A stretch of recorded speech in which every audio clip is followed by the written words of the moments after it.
ADN TV is again joined by Mohammed Abdirizak, former foreign minister, presidential candidate, and all-around political heavyweight in Somalia.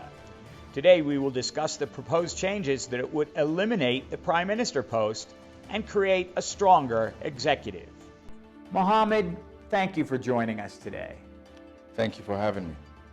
Why is a presidential system preferable to a parliamentary system for Somalia right now? We have, Somali presidents or Somali governments, when they come into office, face a lot of challenges. And these challenges emanate from the system we have, which is not purely a presidential and it's not purely parliamentary. It is what we call semi-presidential model of government. While we have this, we also have a constitution that is still provisional. And we have not also developed a culture of constitutionalism. So all of these combined bring a lot of frustration, where then politicians would have to declare what might be a new way forward to go, such as the case now, or we will have a repeat of the same thing that we've been having over the last at least since 2004, from the transitional federal government to all the transitional governments that followed. So that is what we have. In a presidential system, the president runs on a ticket with the vice president. Once he's elected, he picks his cabinet and does not have to share the executive powers. And I think this is very appealing to many in the seat of the presidency. We don't have that. We used to have it, and we had it, a very strong presidency in the past. And in fact, a lot of people, that period was not a good experience for them, which led us to a civil war. And so they avoid. They do not want that. They like the powers of the president and the prime minister to be divided. And so this is a coping mechanism to stay away from a strong presidency. We don't also have a parliamentary system which a number of parties will run, and whoever has the majority in the parliament or a coalition of parties will form the government. We'll have the prime minister, and the cabinet will come from that, but they will have a head of state. Now, the head of state could be a king or a president or somebody who's a head of state. So instead, what we have is this system where the executive powers are divided in a way, but there can be a solution. Within this semi-presidential system,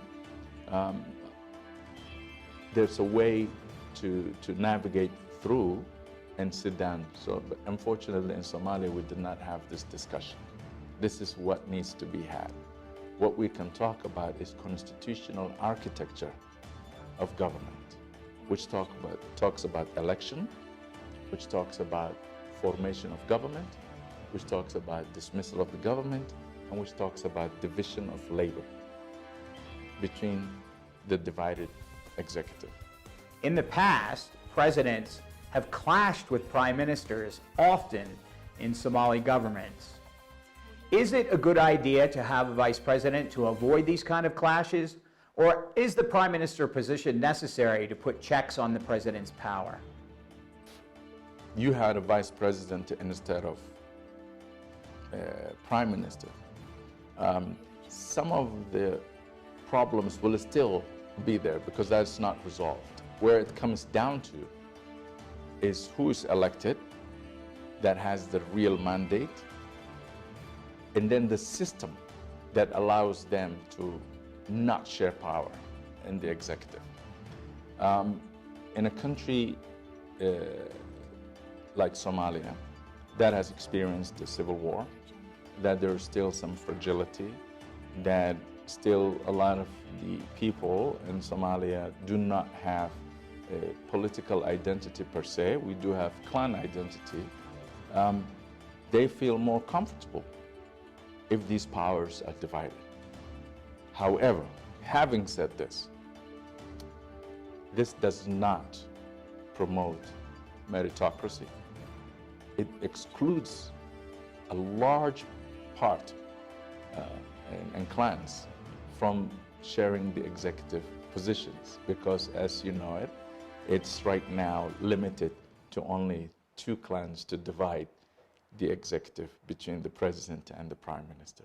So what we need is a system that will allow all Somalis that are eligible and that have what it takes to come to the fore and lead the country. Do you think Somalia is ready for a presidential system, or is there a risk that we're going to slip into an authoritarian regime like the time of Siad Barre? I think the fears are real, but we also have a contradiction in Somali society. While our federal government has this divided power, all federal member states are presidential systems. ADN TV will air part 3 of our interview with Mohammed Abdurizak tomorrow, when we talk about the development of political parties in Somalia. This is Africa Digital News Television, ADN TV. Thank you for joining us.